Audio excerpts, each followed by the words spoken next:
come up. When she starts to come up, you can see.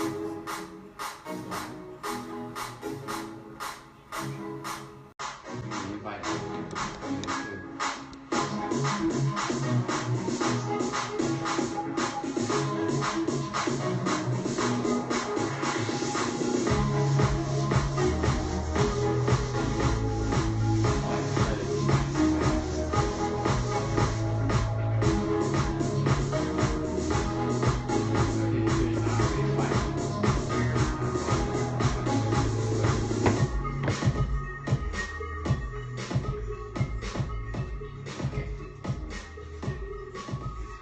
Hi, everyone out in Periscope world. Should I say world, universe, whatever. So welcome to Site. This is a place where we all kind of come and hang out on Fridays and talk about different things, pressing issues sometimes in our lives. And we like to start with what's up with that. So we're just gonna jump on that. If you hear anything that we discussed that you kind of want to give your feedback, want to chip in or whatever, just call us at this number.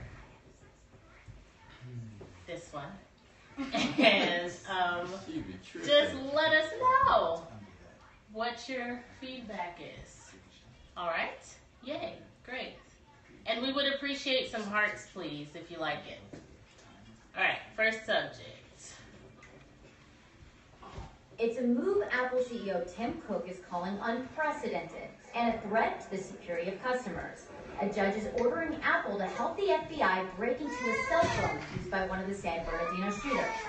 The FBI is asking to disable an iPhone security feature that locks out users and erases the phone's data after the wrong password is entered 10 times. Cook says that would mean building a new operating system with potential to unlock any iPhone. He says if the FBI could use it as a backdoor into your iPhone, hackers could too. He's spoken openly about this in the past. There have been people that suggest that we should have a backdoor. But the reality is if you put a backdoor in, that backdoor is for everybody, for good guys and bad guys. Help me understand how you get to the government's dilemma. I don't believe that the trade-off here is privacy versus national security. Today, the White House spokesman disputed it would open the door to all phones. They are not asking Apple to redesign its product or to create a new backdoor to one of their products. They're simply asking for something that would have an impact on this one device. Using other means like cell phone tower data, the FBI has been able to extract location data from the shooter's phone. They're hoping to gather more valuable information. But security experts say this particular move could have implications for regular civilians. This basically reduces the security over all iPhone devices and platforms and wouldn't necessarily be the most secure platform out there today. Putting Apple in the position of choosing between the fight against terrorism and the fight against hackers. Given Apple's choice, it's now facing not just a legal fight, but a reputation battle that's even hit the campaign trail. But to think that Apple won't allow us to get into her cell phone, who do they think they are? No, we have to open it up. This is one case, and this is a case that certainly we should be able to get into the phone. If you pass a law in the U.S. that says we don't allow encryption or there has to be backdoors, there's already existing encrypted software that will continue to remain in place, and we can't control with foreign countries what's designed in other countries. Bringing center stage on an election year, a debate on privacy versus protection, more relevant than ever in the digital age. So what do you guys think? Security or abuse of power? Both. Both. Like, there's no way to just pinpoint or create a backdoor for one device using the same interface that millions of Americans use. In order to get that one device, you're going to have to create a backdoor for the system that everyone uses, not just that phone. You're going to have to create a loophole for the system that could endanger everyone in this room with the exception of 2 people. Sorry, Reg. Moving forward.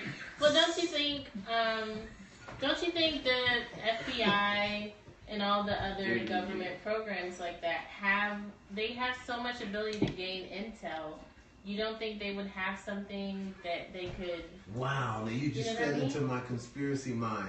What if this is like a cover-up to cover up, or a scheme to cover up the fact that they already do this? Oh, Come on, guys. Have you guys ever seen Person of Interest? Come on. That TV show? They can hack into anyone's phone. So why do you have to have a back door to our passcodes or whatever else when I'm sure you probably know what I'm texting someone else? Because they want to make us look ignorant. They already listen at this to point. Exactly. Exactly. Right, doesn't it seem So, like... I was going to say, it seems like abuse of power to me. Or... I feel like Apple is taking it too personally for it to be a cover-up. Because they put it on their page. Yeah, he wrote a letter. But I mean, that could be a cover-up. That could all be a part of it.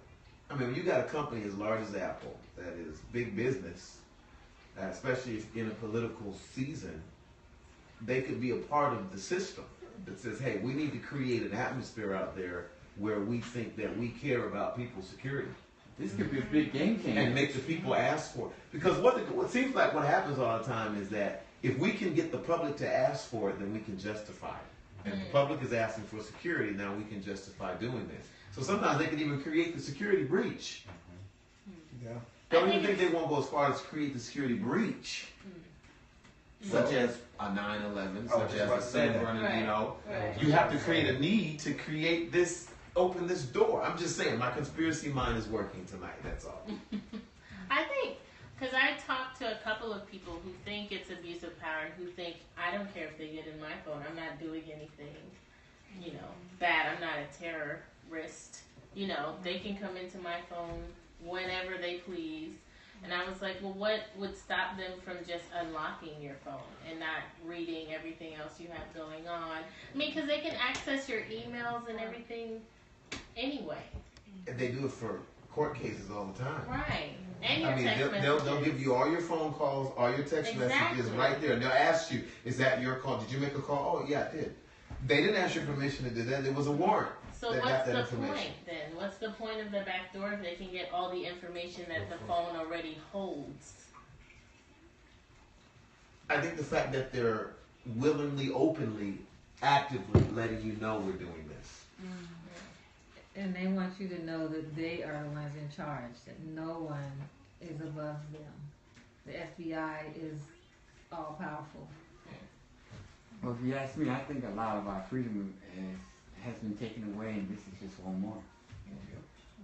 Because now they're really digging into our private sector, private part of our lives. So how does this play into church and state, Christianity? You only got 50 seconds. I mean, that's major. I mean, like it goes as far as whatever conversation that you might have. I mean, we have to understand that if we talk on the phone and there's certain words that we use gets categorized. So we use bomb, that gets categorized. If we use bomb and Obama, that gets categorized. And you are put in a certain sector. So if as Adventist or as a Christian, oh, you're this, okay, I'm going to place Mr. Fisher over here. And then if he keeps talking deeper and deeper, and he knows more of my system, okay, I'm going to go knock on his door and find out what he knows and what he don't know. Wow. Has anybody seen Enemy of the State? Oh, yeah. Yes. It was on the, you never seen that? No. You gotta watch it. You gotta watch it. Oh, that's You a gotta good watch Was it a movie? Yeah. It's an Will older, Smith. it's nothing but an older version of Oh. Person of Interest. Yes. Oh, okay, I see. Yeah, it really That is. one's It's really Person of Interest personified. Hey guys, don't forget that you can call in if you want to. Okay, this number here, and give us your feedback or opinion, comments, concerns, etc. Next one.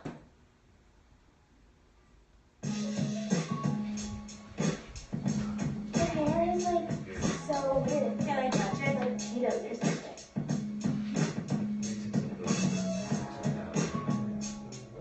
They leave the middle of the hair open up and it is very untidy, ungroomed, unkept.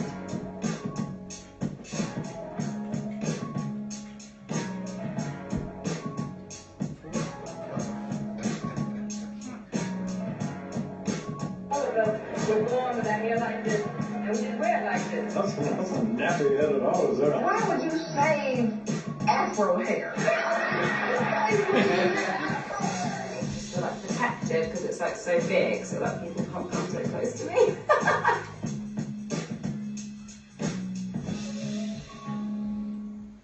So I'm gonna start this off by saying I saw another YouTube video where women were staying in like a New York park or something, and they were standing there and with signs like, "Sure, you can touch my hair." And I was like, why is it such a big deal? Because I personally have never had anybody come up and say anything, you know, what we would call ignorant about my hair, but I guess a lot of women have. So one, the Bahamian principal who suspended the girls for wearing their afros out. I thought that was a lot. That was way too much. That was uncalled for. It was very uncalled for. And I don't know, I feel like a lot of people are making the movement back to natural hair, if you will, and not opting to use chemicals to straighten the hair or wear weave. And I know for the guys, I don't know if that's important or not to you, but for a lot of women, it's very empowering. And a lot of guys actually are split down the middle. Like, they don't want women with natural hair, or they don't want the nappy-headed H word, like they said on there, or they don't mind. They find it attractive, and, you know, they find that confident, or they see that confidence in the woman. So what do you guys think? It's not only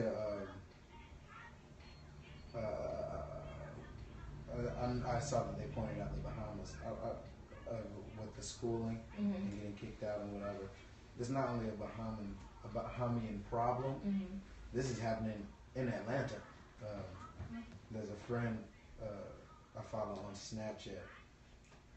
A few times this semester, she's in high school, but a few times this semester she's gotten suspended for wearing her hair natural. Wow. How big is her hair? One time they suspended her. One time they suspended her for shaving off her sides because they said it was distracting to other people, and then they recently suspended her because she had the hawk. Okay. Did she shave this side, or she had it like tied up? It was tied up. Oh, like a Is it a private school? I don't know. That's a great question. How do you do that? Like, what is in the rule book that says I can't wear my hair out? Private schools have more of a rule, don't they, that they go by? Yeah, they have a code. Even public schools have a code of dress standards, but private schools are a little more. They can be a little more creative in what they do, but. This is again. I heard this is not a new argument. It's not, but then it's like, do the punk rock kids with the gelled spiky hair? I've known some kids who've worn their hair like that in school. They don't get suspended. I think it's being attacked more now again because black people in general are being attacked more bluntly now. So now it's not only we're being killed, we're being oppressed again. But it's by black people that's doing the oppressing. Other black that principle in Atlanta though. No, the I'm school talking systems about. are white. I'm talking about in the video. I know the story, but my friend just got suspended from a white school. Yeah. For having her natural hair. Oh, yeah. You know what I'm saying? I'm not disagreeing with you. It is us too. Right. But it's more. I feel like it's more so trying to justify them killing us. Does it make us look wild? You know, like putting us in that, like how they used the Jews in the comics back in the day. It's happening today with us and Muslims. I used to be. I don't personally have. I don't have a preference. I just like hair that's kept, and I guess kept is relative. But I mean, whether you go natural or whether you go, you know, with the weave or whatever, if it looks nice, if it fits you, I personally have no problem with it. And I've softened my view on it because I really am a naturalist. If I had my druthers, I would prefer the naturalist.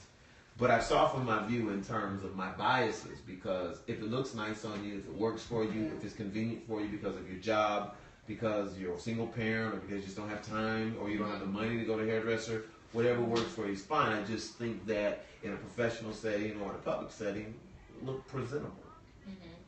And again, I guess that's relative. But see, some people will think having your hair all out is wild and not presentable, and that's why they have these issues. Because I tell you what, when I flat iron my hair, I get more compliments at work. Just Same for so pretty, me. your hair so this, your hair. I get that too when I flat iron my hair. I have it straighter. Like, oh, you look like a lady. Exactly. Was I not before? Right. That's supposed to mean. Yeah, I know we only got 5 minutes on this, but let's come back to this. Okay. All right? Because I want to interject something and bring it down to the spiritual realm here. You guys, you can call us, 470-779-6607. And if you would like, you can just tap your screen. It does this cool little heart thing. They kind of float up. Do that. We like it. Okay. Hey gang, this is Ray Carmen coming to you from over here at Namrack Farms. This morning we had a beautiful new set of twins, as you see right here behind me. This is their mama. They're both together, a little boy and a little girl. But I want you to notice something. See what Mama's doing right there? Somehow this morning, before I got here, Mama got separated from this little girl. And now Mama has decided to reject that little girl. So that means, guess what? The shepherd gets to take his little lamb home and raise it. Which is going to make my little son Truett really happy, because he wanted to bottle raise a lamb. But I saw a lesson in this, and I want to share it with you. Sometimes in our life, someone who's really important to us, who means a lot to us, who we think our survival depends upon that person, they reject us. They turn their back on us, and they leave us alone. They won't let us have the milk that we think we need. They won't feed us. They won't groom us. They won't even clean us off. This little lamb is nasty. She's been born for half a day, and her mama has to clean her off. And as you see, she's butting her, and now she's afraid of her. And oftentimes we wonder, why did that person who was so important to me, did they leave me? Why did they abandon me? Why are they hurting me? Why are they rejecting me? Maybe, just maybe, it's because the shepherd wants to pick you up and take you home, clean you up and feed you himself. And in that way, you will form an intimate, close relationship with the shepherd. I've got a lamb right now that we started bottle feeding last year. He's now a year old, a big ram. He's like a big puppy dog. I come in the field, he runs to me. He loves me. He wants to be with me. My daughter, who did most of the feeding, man, he is excited when she shows up. So I'm looking forward to raising this little girl right here, because I know when I get done, she'll run to me. She'll love me. She'll stick with me no matter what. So maybe it's just that when someone's left you or abandoned you, that you think life is terrible. Maybe it's just because the shepherd wants to pick you up and spend some intimate time with you. Hey, that's a lesson for you today. I hope you have a great one. We'll see you soon. All right, we see you soon. This was just some, I thought this was different. Because, you see a lot of people on Facebook or whatever social media platform you're on, and they're always trying to give Bible lessons, I guess you could say, or Bible lessons in a different kind of way. But I just really thought this was really like practical. Object lesson. Absolutely, in absolutely. every sense of the word. And he has other videos I was watching, and the ram he was talking about, as soon as he steps into the field, that ram is the first one up, is the first one running up, and he gave a lesson on that too. But I was just like, that's cool, you guys. Not that we have to discuss it any further than this, but I just thought I wanted to share. So the lamb was rejected because it was separated? Yeah, so something happened, I guess, in that time that they were asleep or whatever, and the mom didn't recognize, I guess, that she had two. She just recognized she had one. You had twins. Yeah, so then the second one, I guess, just appeared to her. Then she didn't understand it was hers too. Yeah, so. That's crazy. Like, get out.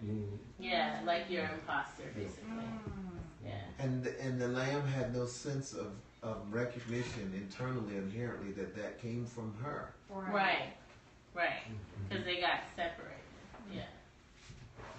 So it's pretty interesting. That's crazy. Well, at least the lamb had the drive to know that is still the mother. Yeah. Even though the mother did reject her. Yeah. And you know that's.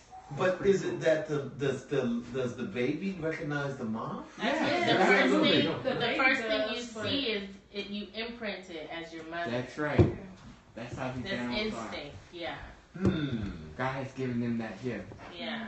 So that's why she's even trying to get under her to get some milk, even because she knows that's her mom. But you know, she said something really important to me called imprinting. Now, even with our children, like my child, my two boys, as long as they're with us over and over and over and over again, right? They know who mom and daddy is. But once you move them out of that safe environment and somewhere else, there are all these other people. Who do you think they're gonna run to? Mom and dad, because what?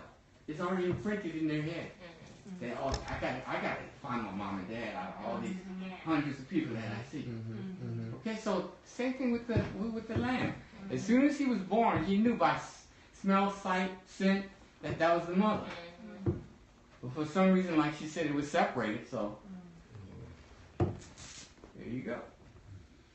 Very interesting lesson. Very interesting lesson. That's a sermon right there. It is.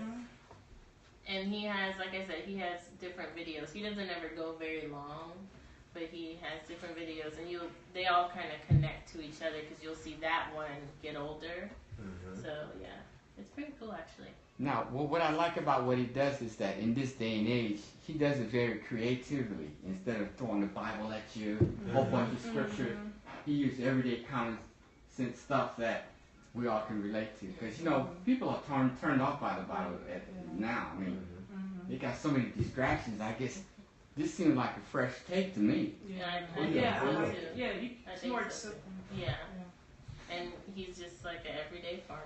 Well, I think that's, I mean, that's the way Jesus taught. Right. I mean, there's a book called Christ's Object Lessons, full of examples that Christ used of nature and objects to help teach and get lessons across.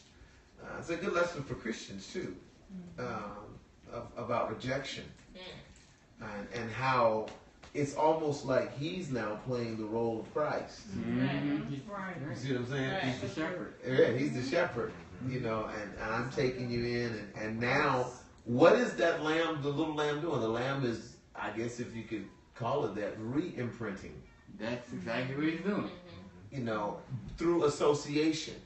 Well, and that's kind of what happened to us. The Bible says that we were adopted by the adoption of Christ. Christ adopted us not because he didn't create us, but because of the separation through sin. As a result of sin, we were separated. So being re-imprinted in Christ is something that we need to do on a regular basis to find family and to find that connection. Very good. Awesome. That's the end, guys. What's up with that? What's up with that? Right. Sounds like our current events. So we will take a short break and be right back. Yeah.